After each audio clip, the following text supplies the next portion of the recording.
So today we are going to practice drawing some of the imagery for our sunset silhouettes that we did a watercolor wash for last class. So the options that you have will be a tree, let's just call it a maple, a palm tree,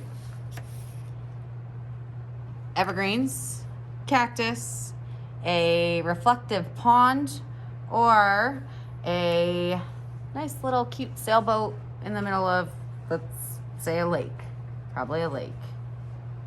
This is going to be going on our watercolor washes that we did, in this case, a couple classes ago. So we learned about a gradient and blending. Also gave you the little tip that if ever your sky ends up being green, to go seek shelter. Here are some examples of what this might look like.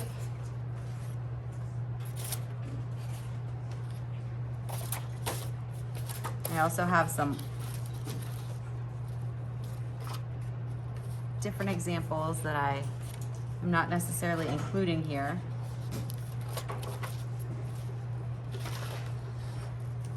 I'm hesitant to show you that, but that was someone's. Palm trees, not the finished, not finished. And, you know, another tree. And like I said, we will be doing this in India ink, which is a very permanent black ink, and it is very opaque. So please do not wear something that you would be super concerned about if it got ruined, or bring yourself a art shirt or an apron or something to protect your clothing. All right, let's get started. So you have in front of you two papers. One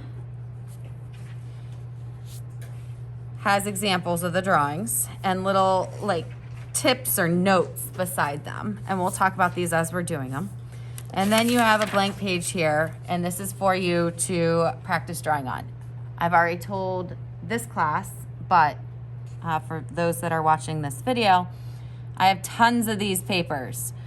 This is practice. You're not turning it in. It won't be graded. If you mess up here, cross it out or leave it and move to the next spot. I have tons of these papers on the clay table. I have more, even more in a folder in your class cubby. So don't worry about this.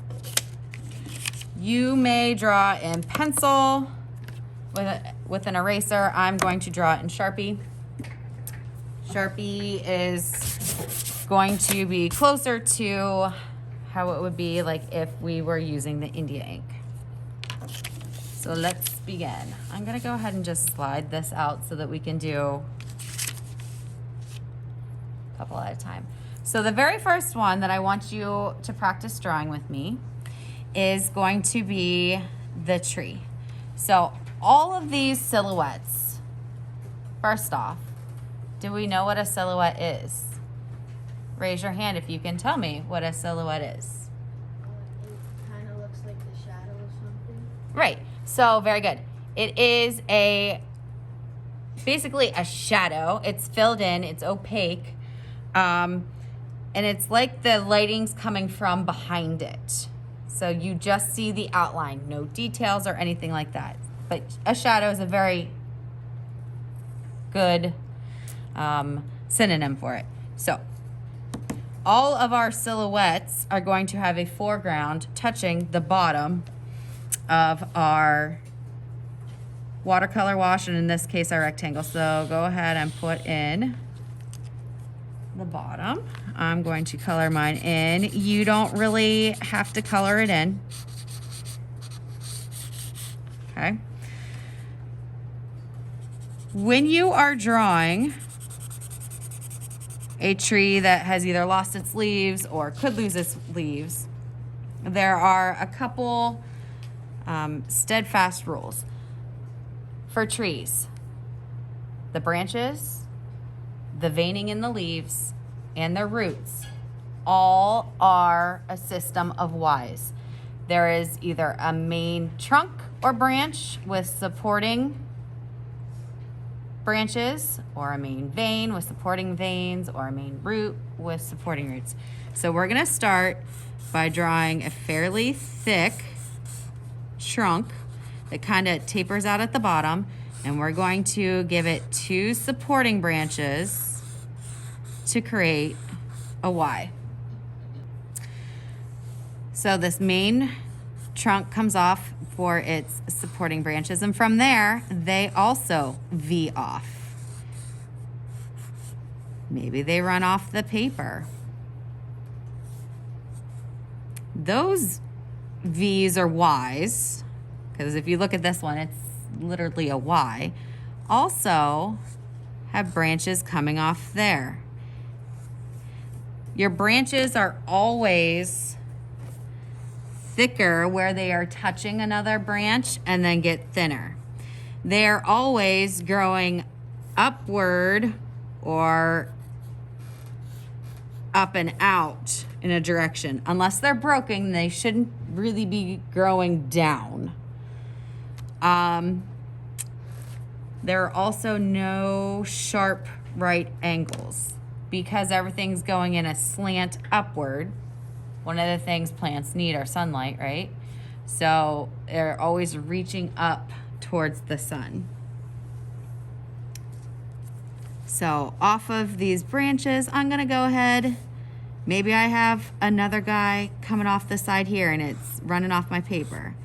Go ahead and put in your branches. Now, this isn't the first time you've drawn branches with me. It's definitely not the first time you've drawn veins or trees. So at this point, being that you started doing stuff like this with me in 2nd grade, you should be pretty comfortable with it. So I'm gonna leave my tree like that, and I'm going to then add just a little bit of weeds popping up around the tree. You ever notice you go out with the lawnmower and you go around a tree, but you haven't gotten to weed whack yet, and there's like those sprouts of grass popping up? So starting at the foreground, I'm gonna flick up and off, not a ton, and I'm gonna do it in a couple different directions because this is kind of like a natural looking tree here. The reason I left this open is you could also like add in like a tire swing or something like that.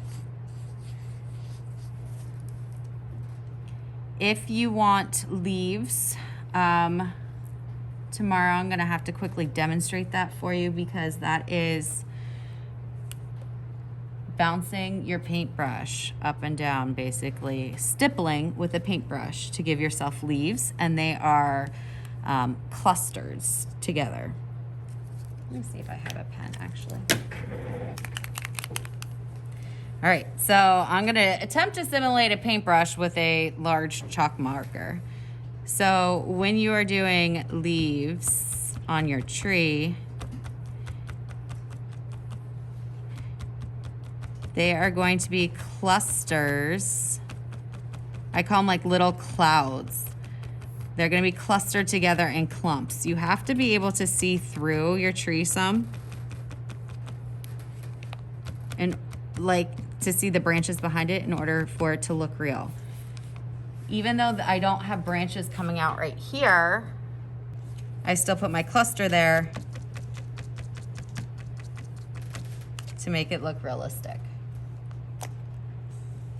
So the next one that we are going to practice together is our cactus. This is probably the simplest of all of them.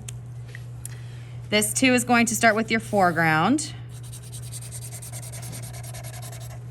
And then you are going to make a cylinder.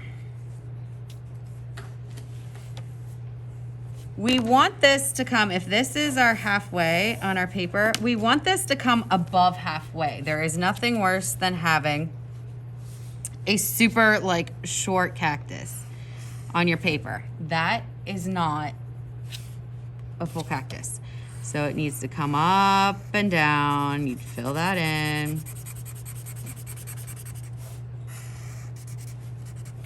Okay. Your arms go out 90 degrees and up. So these would be, so this would be your main trunk, and your supporting branches then would come out from the side 90 degrees, not real far, and up. A lot of kids want to make it go directly across, your next branch go directly across, but that doesn't look super natural. So I like to keep my branches slightly staggered, like one's up a little higher than the other. And somebody asked earlier if we could put birds in our composition. This is one that I do recommend you putting birds, not pterodactyls. I don't want to see your birds looking like that. If this bird is supposed to be in the distance because we can't tell any details, that would be bigger than an airplane. So we want our birds to be itty bitty, teeny tiny. These, and in a set of 3 or 5, odd numbers. I also don't want a flock. If we're flying over a desert, these are probably vultures, okay? And I don't think they fly in packs, okay? So that is the cacti. Let's move on to, let's go to the palm tree next. This is often a favorite. So in this case, our foreground, I like to do it on a slant. You could do it all the way across. You could do it on the opposite side. Actually, let's do it on the opposite side, shall we? So it's like a little hill going down, getting filled in.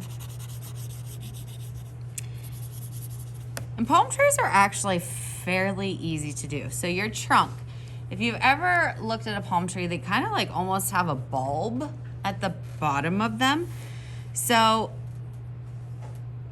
we're gonna do a slight curve.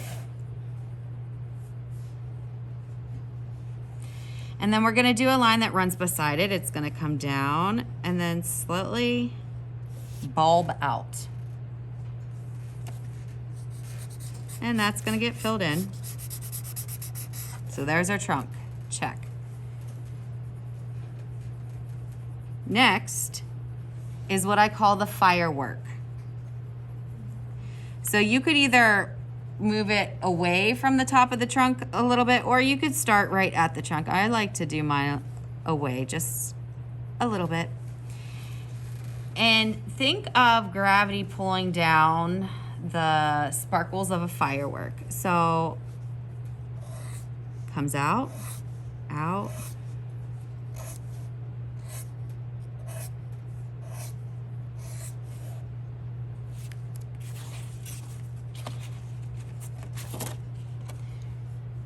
So this one that I showed you a little earlier, finished, unfinished. This is just the trunk with the firework. We haven't put the branches on yet, so it looks something like this. All right. The palms on the palm tree, the actual like little leaves on it, what would be considered the leaves of the palm, are always pulled down by gravity. They're always going to be pulled down. We don't want our palm tree to look like we're in the middle of a hurricane, going all crazy all over the place.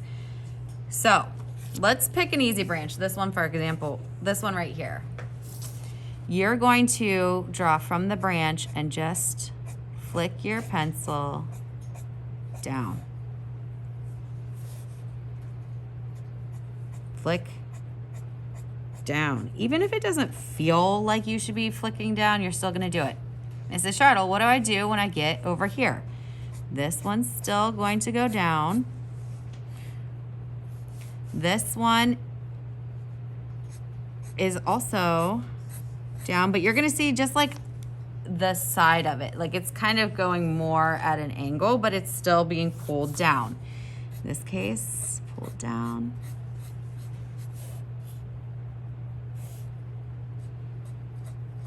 As I get to the end of my palms, I kind of just extend that last one. But you're always going off the palm and down. These back ones can be a little tricky. Eyes up. So you're still gonna be pulling down. I kind of like curl them. Did you guys see that? So the lines are actually doing this. And that's my palm. All right. Always pulled down. Now I've had kids do 2 palm trees in here. I've had somebody set up like an umbrella. But this is the basis of your palm tree. Our little boat in the middle of a lake.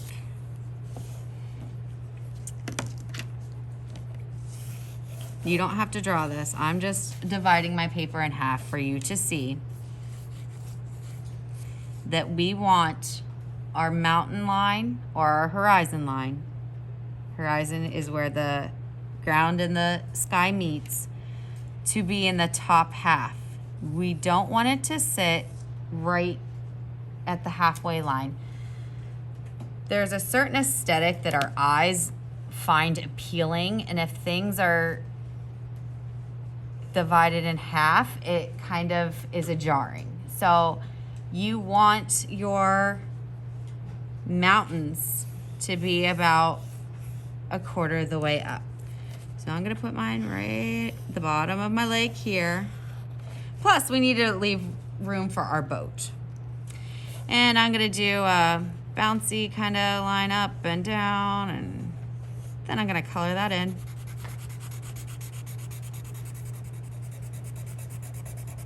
This is our horizon line, or the back of our lake.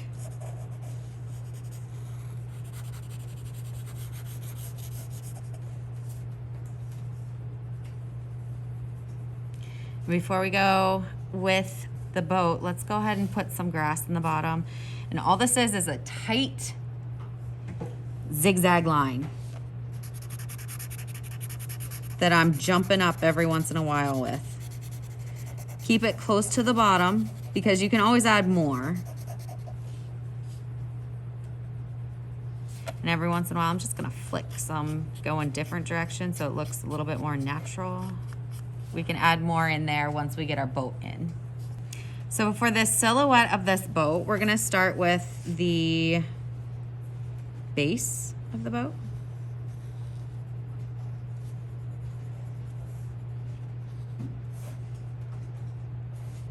And fill that in. Long on top, a little shorter on the bottom. And your sides come in at an angle.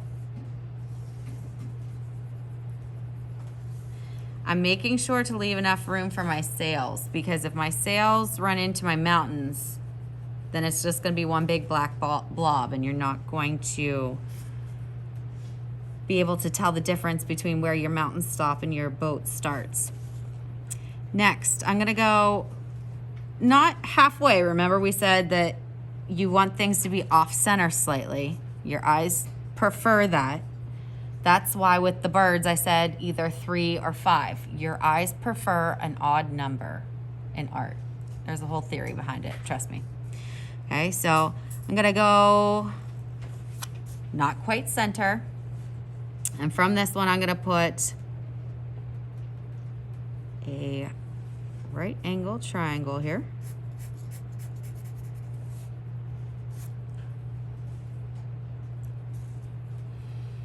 So there's my large triangle. And then I'm gonna do a smaller triangle beside it. not touching. Because this is a silhouette and because we're simplifying things, we need to leave a little bit of space in there so it's not just one big triangle. We need to see that there's two separate sails. Now I've been asked, can I put in water ripples? We're not gonna go with that because we're using a black paint, and your water, if it had ripples in it, would be a reflection of the sunset, and it would not be black. However, you could put in a couple taller pieces of grass, and look up real quick. When you're putting in your taller pieces of grass, I'm kind of mentally putting an invisible line here where I'm not gonna let this bottom portion get real tall because I don't want it to interrupt the sailboat, which is our focal point. So on the sides, I might do my taller pieces of grass. I could even make them like, I don't know, little kind of weeds or thistle. Maybe there's a couple cattails in there. Okay. You don't have to draw that line. I'm just showing you.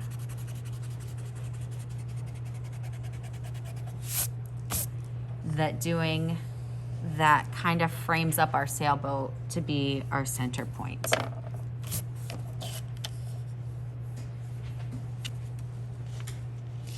All right. Next would be our pine trees. Pretty straightforward, pretty easy. You guys have made pine trees with me in the past, especially around like Christmas time. So you would probably be able to figure this out without me even doing it, demonstrating it for you. But you're gonna start with your foreground. Fill it in, it could be level. Have you noticed that my foreground is like on all these pictures really very close to the bottom? I'm not trying to have a big black blob in the middle of my composition.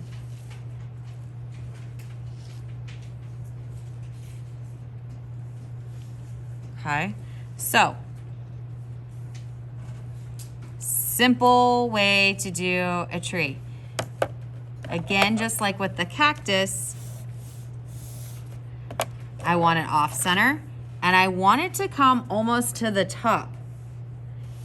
If I have just one little itty bitty Christmas tree right in here, and this is my whole composition, that is not proportionate. And it's boring. And your eyes don't like looking at it. Okay? So I'm gonna start with a fairly thin frame for like the capital letter A. I think in first grade I taught you guys how to do this one. So I'm then going to draw a couple smiles or smirks. They're not full-on smiles, I guess I should say, across my tree.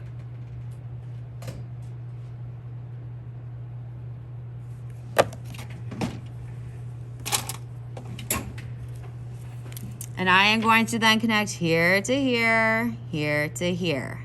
This part to this part, this part to this part, here to here, here to here.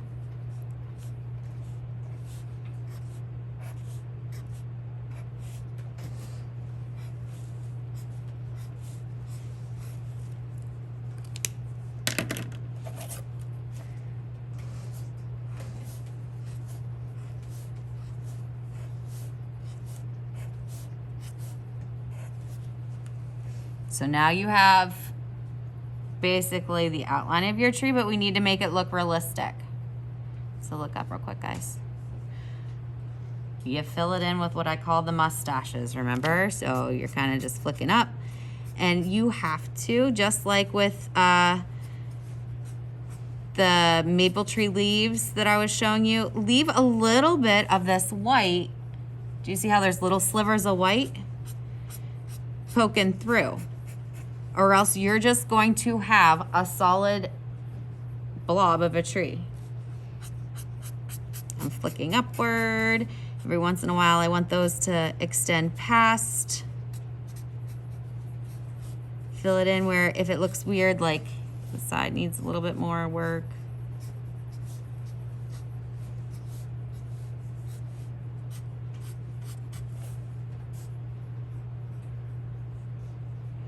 Another way to do a tree, and this is kind of how Mrs. Shortle does a tree. Are you ready?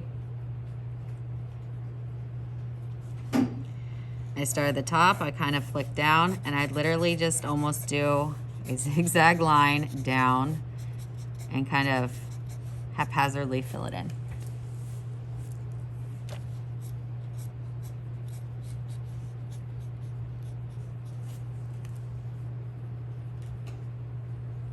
The question has been raised, can I put snowflakes on this? Well, same thing with the reflection in the water. Snow's white, it's not gonna be black, and since we're painting with black, you're not actually gonna have a silhouette of a snowflake. So the answer to that is no. If I saw black snow, I'd be scared. Yeah, that would not be good. All right, last but not least is our edge of our pond.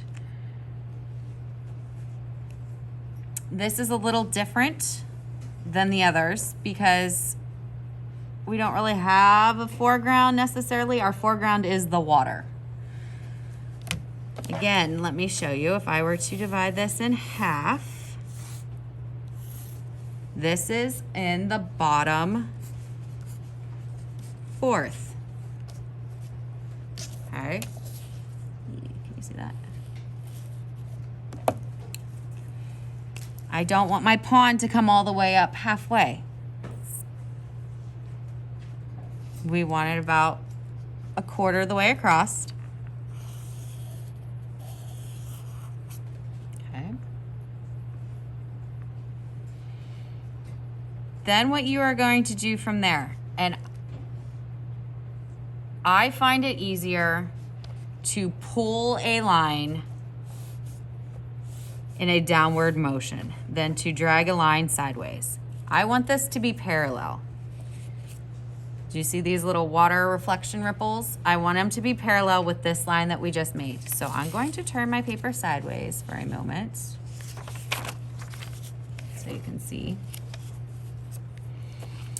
And not crossing my halfway line, but touching the edge of my paper every time. I'm going to pull some parallel lines of different lengths in from the edge towards the center.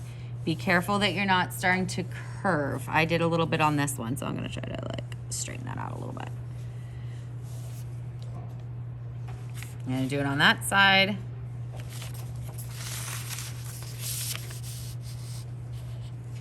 Going to do it on the other side.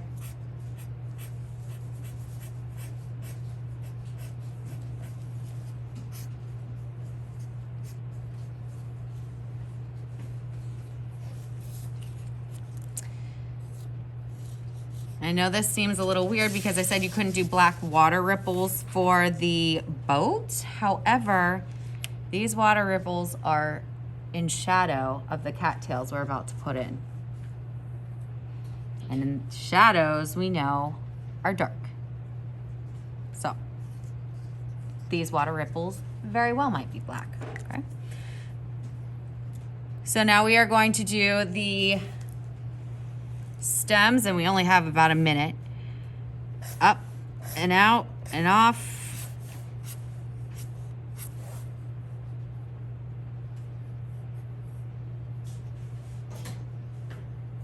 Notice I'm extending them up almost all the way to the top of my screen. I'm not chopping them off here. That would look odd. Some are tall, some are medium, some are short.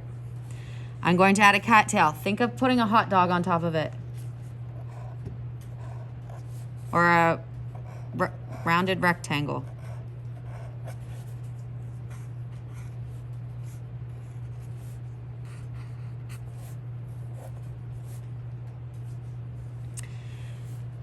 I'm gonna add a few pointy sticks coming out this way and that way, especially curving, I'm sorry, not curving, but bending, and a couple leaves. And you're gonna say, how do you do leaves? All right, well, you go up to the side and you flop it down. Looks like some things have broken. I could even put like some thistle in there if I wanted to.